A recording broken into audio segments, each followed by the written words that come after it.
Hi guys! Welcome to my YouTube channel po. Mag-i-end na naman po ang taon guys. So kinakailangan po natin pagdating po ng January, mag-file or mag-comply po ng AKUP or Annual Confirmation of Pensioner sa ating mga retiree pensioner po na nasa 80 and above. Please, kinakailangan nyo po mag-comply. Kung hindi po, the possibility of suspension or cancellation po ng inyong monthly pension. And guys, so mahirap pong magkaroon ng problema sa ating monthly pension kaya gawin na lang po natin, mag-comply na po tayo sa mga guidelines ni SSS, sa mga policies ni SSS po.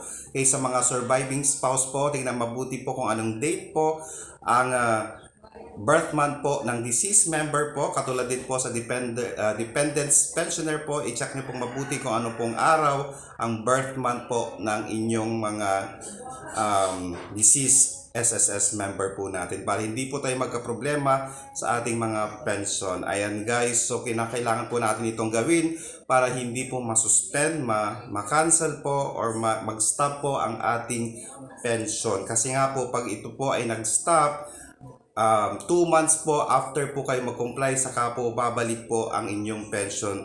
Well, with regards naman po sa mga buwan na hindi nyo po matatanggap nyo po yan sa ikatlong buwan or ikalawang buwan after nyo po mag-comply sa AKUP or Annual Confirmation of Pensioner po. Okay? Para hindi po magka-problema, ulitin ko po sa ating mga SSS pensioners, mag-comply na lang po tayo sa mga pinapatupad or with regards po sa AKUP po para hindi po tayo magka-problema sa ating monthly pension.